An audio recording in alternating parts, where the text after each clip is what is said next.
Welcome back সবাইকে।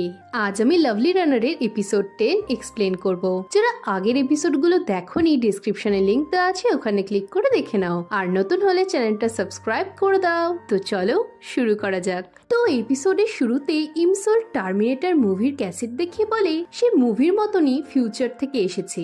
সে বলে তার হাতে থাকা সঞ্জের ঘড়ির বাটনটা প্রেস করে সে প্রথম 2008-এ এসেছিল, কিন্তু সঞ্জে বুঝতে পারে না কেন তার ঘড়িটা হঠাৎ করে টাইম মেশিনে বদলে যাবে। এতে ইমসোল মনে মনে ভাবে হয়তো এটা কোনো চমৎকার, সঞ্জে অতীতে তাকে বাঁচিয়েছিল, তাই এবার তার সঞ্জেকে বাঁচানোর পালা। এই ভেবে সে সঞ্জেকে জানায় এ ব্যাপারে তার কোনো আইডিয়া নেই। সঞ্জে প্রশ্ন করে তার ঘড়ি ফিউচারে ইমসোলের কাছে গেল কি করে। ইমসোল বলে সে এটা অকশনে কিনেছে। এই শুনে সঞ্জে অবাক হয়ে প্রশ্ন করে সে কেন তার ঘড়িটা অকশনে দেবে, আর কেনই বা ইমসোল তা কিনবে।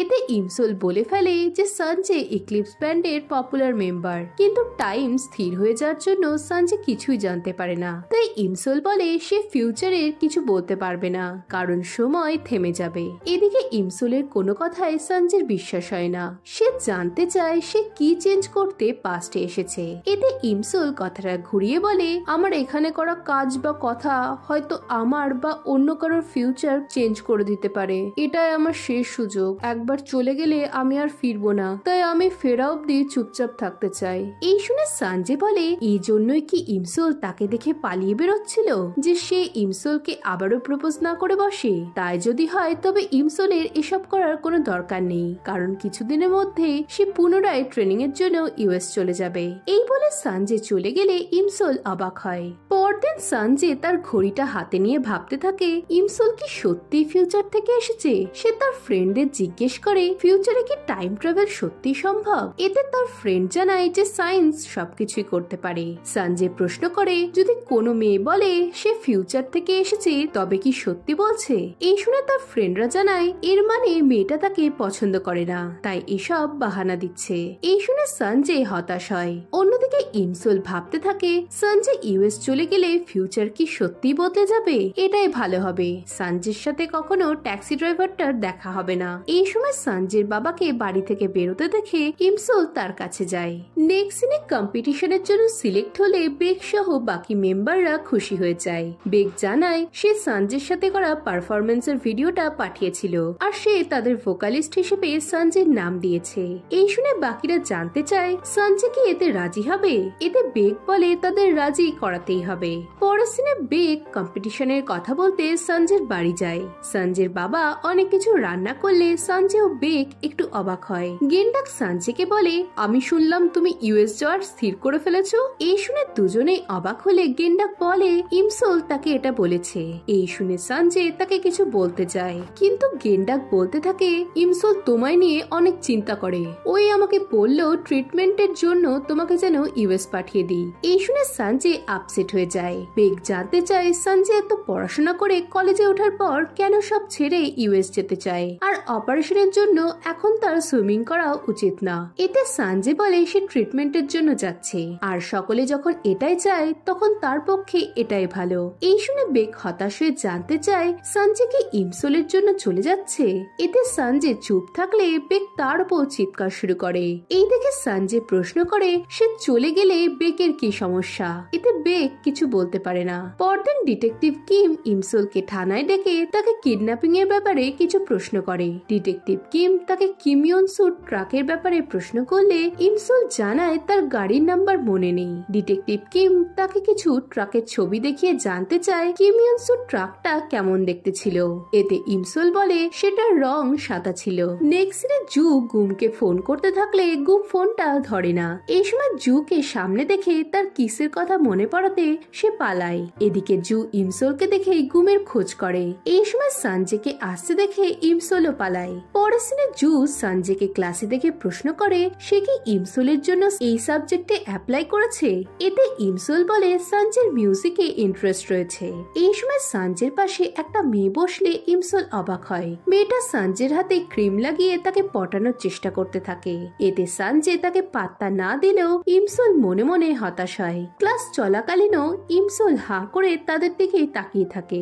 নেক্সট সিনে জু ও ইমসোল রেস্তোরাঁয় ড্রিঙ্কস করতে যায়। জু প্রশ্ন করে গুম কি এখনো তার এক্সকে নিয়ে কষ্টে আছে। এতে ইমসোল এটা তাকে গুমকে জিজ্ঞেস করতে বলে। এদিকে সানজেও তার ফ্রেন্ডদের সাথে একই রেস্তোরাঁয় আসে। অন্যদিকে জুন নেশা হয়ে গেলে ইমসোল উঠতে যায় আর তার সব টাকা মাটিতে পড়ে চারিদিকে ছিটিয়ে যায়। ইমসোল সেগুলো কুড়োতে কুড়োতে সানজের টেবিলের তলায় চলে এসে সানজেকে মেয়েটার সাথে দেখে হাঁ হয়ে যায়। এদিকে মেয়েটা ফ্লার্ট করেই যাচ্ছিল। সে সানজেকে লাইক করার কথা বললে সানজের ইমসোলের কথা মনে পড়ে। এই সময় মেয়েটা সানজেকে কিস করতে এলে ইমসোল তার চোখ বুজে ফেলে। তখনই সানজে ফ্রেন্ডরা চলে এলে মেয়েটা সরে যায়। এই দেখে ফ্রেন্ডরা ইতস্তত করতে থাকলে তখনই ইমসোলের ফোন বাজতে শুরু করে। তাই ইমসোল উপায় নেই দেখে মাথায় ডাস্টবিন চাপিয়ে সেখান থেকে ছুটে পালায়। এই দেখে জু চিৎকার করে বলে ওঠে ওটা ইমসোল ছিল। এই শুনে সানজে ইমসোলের পেছনে যায় কিন্তু তাকে আর দেখতে পায় না। সানজের ফ্রেন্ড তাকে জানায় ইমসোল তাদের কিস করতে দেখে কষ্ট পেয়ে চলে গেল। এতে সানজে অবাক হলে পাস্টের সিনে দেখি মেয়েটা তাকে কিস করতে এলে সানজে তাকে আটকায়। সানজের ফ্রেন্ড বলে ইমসোলের হয়তো হার্ট ব্রেক হয়েছে। এই শুনে সানজে প্রশ্ন করে সে কেন কষ্ট পাবে। এতে তার ফ্রেন্ড জানায় ইমসোল তাকে অনেক ভালোবাসে। গত বছর সানজে ইনজিওর্ড শুনে ইমসোল কাঁদতে শুরু করেছিল। এতে সানজে বিশ্বাস না করলে ফ্রেন্ড বলে ইমসোল জেলাস হয়েছিল বলে সে টেবিলের তলায় লুকিয়েছিল। পরের সিনে দেখি গুম ও ইমসোল দুজনেই মনের দুঃখে ড্রিঙ্কস করে। গুম বলতে থাকে সে তার এক্স কে ভুলতে পারছে না। এদিকে ইমসোল সানজের বাড়ির দিকে তাকিয়ে বলে তুমি কিভাবে তোমার ফার্স্ট লাভ কে ভুলে গেলে। গুম বলতে থাকে জু তাকে কিস করেছে। ইমসোল বলে তুমিও তো আপত্তি করনি, তোমারও তো ভালো লেগেছিল।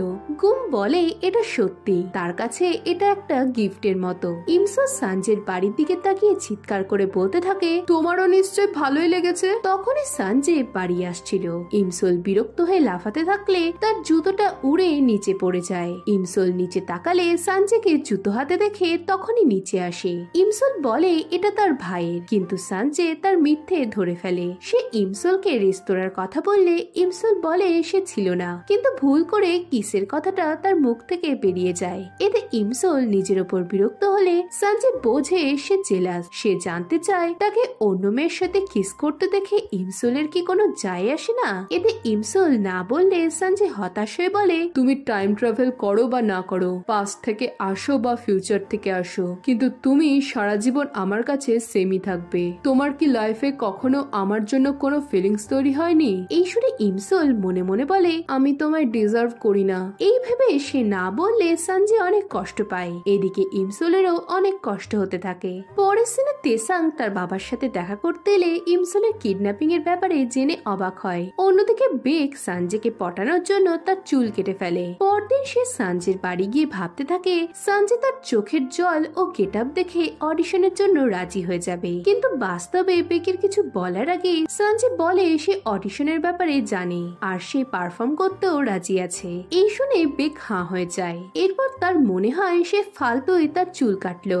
নেক্সট ডে তেসাং ইমসোলের সাথে দেখা করতে কলেজে এলে ইমসোল অপ্রস্তুত হয়। এদিকে তাদেরকে একসাথে দেখে সানজে জেলাস হয়। সে ভাবতে থাকে ইমসোল ও তেসাং হয়তো দুজনেই আবার প্যাচ আপ করে ফেলবে। এই ভেবে সে অনেক রেগে যায়। অন্যদিকে তেসাং ইমসোলকে তার জ্যাকেট ফেরত দিয়ে তার জিনিসগুলো ফেরত দিতে বলে। ইমসোল জানতে চায় সে কি এই জন্য এসেছে। এতে তেসাং বলে তার ইমসোলের জন্য চিন্তা হচ্ছিল। তেসাং যে ডিটেকটিভ কিমের ছেলে এটা জেনে ইমসোল হাঁ হয়ে যায়। সে কিডন্যাপিং এর বিষয়টা তেসাংকে কাউকে জানাতে বারণ করে। তেসাং বলে তার বাবা অনেক ভালো পুলিশ, তাই ইমসোলের চিন্তা করার কোনো দরকার নেই। এতে ইমসোল খুশি হয়ে তাকে থ্যাংক ইউ বলে। এরপর সে তেসাং এর কাছে একটা ফেভার চায়। সে সানজের অ্যাটাকের বিষয়টা বলতে চায়, কিন্তু সময় স্টপ হয়ে যায়। তাই সে বলে 2023-এ তুমি তোমার বাবাকে বলবে সে যেন আমাকে বাদ দিয়ে সানজেকে প্রোটেক্ট করে। এই শুনে তেসাং বলে তুমি কি জুয়ং রিজার্ভারের কালপ্রিটটার কথা বলছো? এই শুনে ইমসোল তেসাং এর বুদ্ধির তারিফ করে। তেসাং জানতে চায় 2023-এ কি হবে। এতে ইমসোল বলে সে কিছু বলতে পারবে না, কারণ সে ফিউচার থেকে এসেছে। অন্যদিকে সানজে প্র্যাকটিসের সময় ভাবতে থাকে ইমসোল তার গানটা জানলো কি করে। সে বেককে প্রশ্ন করে বেক কি ইমসোলকে এটা শুনিয়েছে। এতে বেক না বললে সানজে ভাবে তবে কি ইমসোল সত্যি ফিউচার থেকে এসেছে। নেক্সট সিনে ড্রাইভারটার ঠিকানা থেকে এভিডেন্স কালেক্ট করা হতে থাকে। পুলিশ জানায় সে জায়গাতে কোনো সিসিটিভি না থাকার জন্য তাদের অনেক সমস্যা হচ্ছে। এতে ডিটেকটিভ কিম বলে কাছেই পুলিশ বক্স রয়েছে, তাই সে সেই ক্যামেরার সমস্ত ফুটেজ তাকে পাঠাতে বলে। নেক্সট সিনে গেন্ডাক সঞ্জয়কে জানায় যে ইউএস এর রিহ্যাবে সঞ্জয়ের সিলেকশন হয়ে গেছে। এই শুনে সঞ্জয় আপসেট হয়ে যায়। এই সময় সে ইমসোলের ঠাকুমাকে দেখে তার কাছে যায়। পরের সিনে তেসাং ও ইমসোল বাড়ি ফিরতে থাকে। তেসাং তাকে ফিউচারে কি কি হবে জানতে চাইলে ইমসোল বলে সে বলতে পারবে না। তেসাং বলে তবে আমি তোমায় কি করে বিশ্বাস করব? এতে ইমসোল বলে তুমি আমায় বিশ্বাস করো বা না করো এটা তোমার ইচ্ছা, কিন্তু 15 বছর পর আমি তোমায় ডিটেকটিভ কিমকে যা বলতে বলেছি সেটা কিন্তু তুমি বলবে। মনে রাখবে এটা কারোর লাইফের ব্যাপার। তেসাং প্রশ্ন করে ফিউচারে কি সঞ্জয়ের কিছু হবে?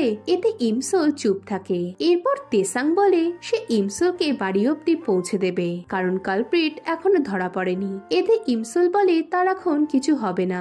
এই সময় ইমসোলের বাড়ি থেকে ফোন এলে তারা বাড়ি পৌঁছে দেখে তাদের দোকানের ছাদ থেকে জল পড়ছে, আর সঞ্জয় সেখানে গামলা ধরে দাঁড়িয়ে আছে। সঞ্জয়কে দিয়ে তার মা কাজ করাচ্ছে দেখে ইমসোল অনেক এম্বারেস হয়। সে সঞ্জয়ের হেল্প করতে চাইলে সঞ্জয় বলে সে ঠিক আছে।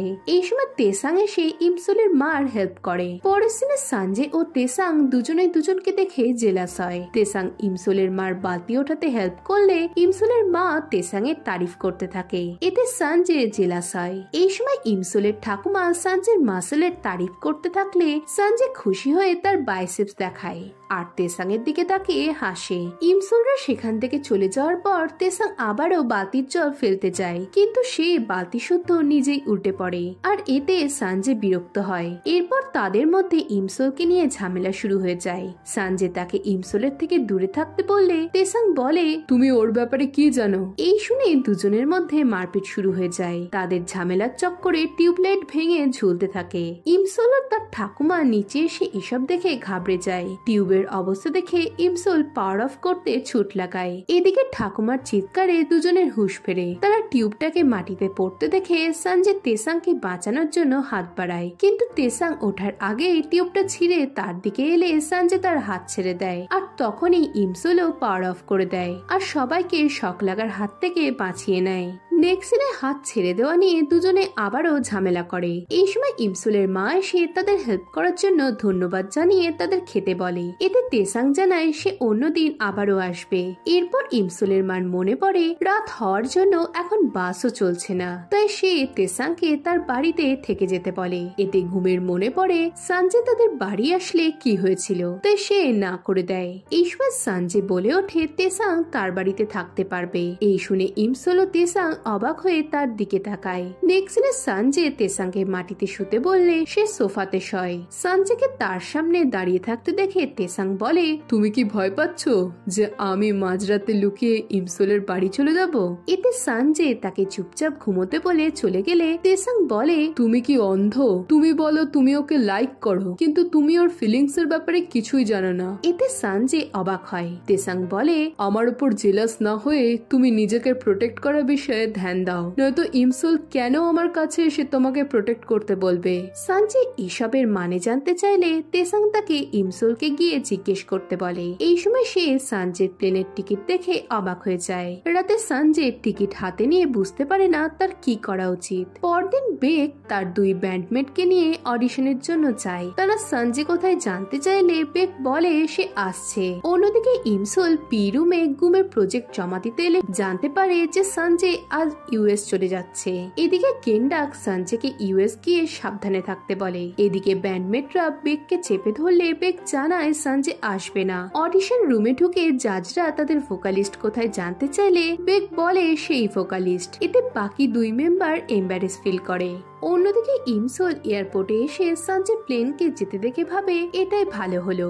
সে সঞ্জয়ের কথা মনে করে বলে সরি তোমার মিথ্যে বলার জন্য। তোমার ভালোবাসা না পেলেও তুমি তো বেঁচে থাকবে, আর এটাই আমার কাছে যথেষ্ট। পরের সিনে সঞ্জয়কে ছাড়াই বেকদের সিলেকশন হয়ে যায়। এদিকে ইমসোল বাড়ি আসতে থাকলে রাস্তায় একটা সাদা ট্রাক দেখে ভয় পেয়ে যায়। ট্রাকটা তার দিকে আসতে শুরু করলে সে পালাতে থাকে। এই সময় সে তার সামনে সঞ্জয়কে দেখে আরো ভয় পেয়ে যায়। ট্রাকটা তাদের দিকে আসতে থাকলে সে সঞ্জয়কে চলে যেতে বলে। এই সময় ট্রাকটা পাশ কাটিয়ে চলে গেলে ইমসোল রিলিফ পেয়ে পড়ে যেতে গেলে গেলে সঞ্জে তাকে ধরে ফেলে আর তাকে জড়িয়ে ধরে।